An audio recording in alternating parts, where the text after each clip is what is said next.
Il a indiqué aussi, après discussion avec le Premier ministre, que les drapeaux seraient mis en berne vendredi, samedi et dimanche.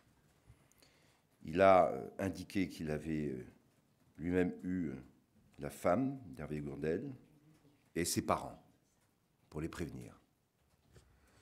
Et il a dit que le débat qui a eu lieu sur la loi contre le terrorisme à l'Assemblée nationale et le débat qui a eu lieu hier avait montré une unité des forces politiques et qu'il souhaitait surtout rappeler que face à cette menace, il faut une unité nationale de l'ensemble des Français. L'otage a été assassiné dans des conditions qu'on sait parce qu'il était français.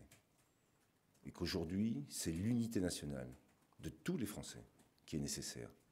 Et il faut avoir cette idée simple de la nécessité dans ces moments difficiles d'une cohésion nationale et de ne laisser aucune place à des discussions qui viseraient à stigmatiser ou à diviser la nation et les Français.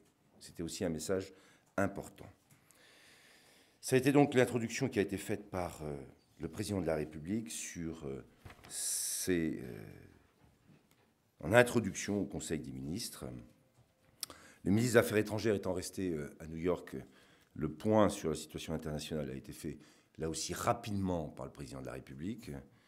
Il a rappelé bien sûr surtout l'actualité qui était celle de la réunion de l'Assemblée générale des Nations unies, du Conseil de sécurité, avec les 3 points qui étaient à l'ordre du jour. Je l'ai rappelé tout de suite, la lutte contre le terrorisme et l'adoption d'une résolution pour lutter contre les filières djihadistes dans chacun des pays, sur proposition du président Obama.